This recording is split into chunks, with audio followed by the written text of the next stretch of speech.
আসসালামু আলাইকুম viewers, Ranji automobiles থেকে সকলকে স্বাগত জানাচ্ছি। একটু টিপস দেই আপনাদেরকে। দেখেন, একটা গিয়ার চকচকা দেখলেই নেবেন না, প্রয়োজনে কালো নেবেন। কিন্তু অনেক চকচকা, এটা ওয়াশ করা কোনো মাল নিলে আপনি ধরতে পারবেন না যে এটা রিকন্ডিশন না পাবলিক চলে। একটু আপনাদেরকে বলে দেই যে গিয়ার ক্রয়ের ক্ষেত্রে যে জিনিসটা আপনারা লক্ষ্য করবেন, একটু প্লিজ আপনি এই গিয়ারটা কিন্তু আমার দেখেন উপরের অংশটা একটু কালো। আমি কিন্তু এই দেখেন কিছু অংশই দেখেন অনেক ভিতরে কিন্তু সিলভার। যদি আমি 1 লিটার কেরোসিন বা 1 লিটার পেট্রোল যদি হাওয়ার স্পিডে, এই যে হাওয়ার মেশিনও আছে আমার, যদি হাওয়ার স্পিডে মেরে দেই তাহলে কিন্তু গিয়ারটা এরকম সিলভার কালারের মতো চলে আসবে। কিন্তু আমি সবসময় বাইরের যে এনভায়রনমেন্টটা থাকে, আমি কিন্তু সেই এনভায়রনমেন্টটা সবসময় নষ্ট করি না কখনো। এটা থাকা জরুরি।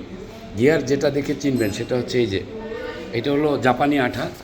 এটা এই যে দেখেন লাল আঠা, এটা বাংলাদেশে সম্ভব না কখনো। এই যে ব্যাক পার্টে ওইরকম স্পষ্ট এবং অস্পষ্ট থাকবে। এক্স করোলা হইলে এখানের থ্রেডগুলা চকচকা থাকবে। এটা নাট লাগানো দেখেন, এই নাটটা খুললে এটা চকচকা। আর এই সাইডের যে 3টা নাট আছে দেখেন, এটা থাকবে ময়লা। তাইলে ধরে নেবেন যে এক্স করোলা। প্রবক্স হইলে এই জিনিসটা থাকবে চকচকা, কারণ মাউন্টেইনের ক্লাম্পটা এখানে লাগানো থাকে।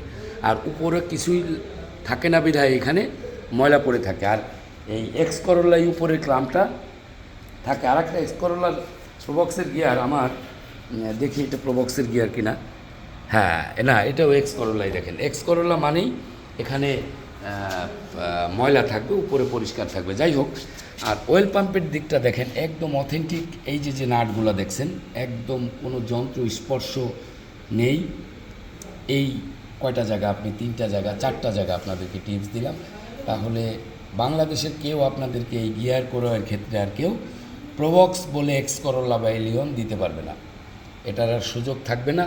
তারপরে সবসময় যেহেতু অন্যদের পক্ষে কাজ করে, অবশ্যই ভিডিও কলের মাধ্যমে আমার সহযোগিতা নিতে পারবেন।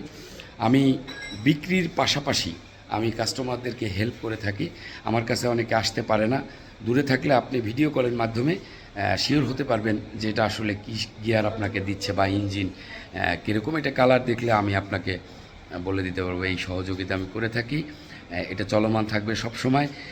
মানে বিষয়টা এমন যে আপনার কাছে আমার বিক্রি করতে হবে এমন না। আমি চাই যে আপনি আমার সহযোগিতা নিয়ে একটা ভালো প্রোডাক্ট যদি অন্যকে ভালো লাগে তার কাছ থেকে আপনি নিতে পারবেন। অবশ্যই ভালো থাকবেন, সুস্থ থাকবেন, আমার জন্য দোয়া করবেন। সকলের জন্য শুভকামনা করছি। আল্লাহ হাফেজ। আসসালামু আলাইকুম ওয়া রাহমাতুল্লাহি ওয়া বারাকাতুহু। ধন্যবাদ সবাইকে।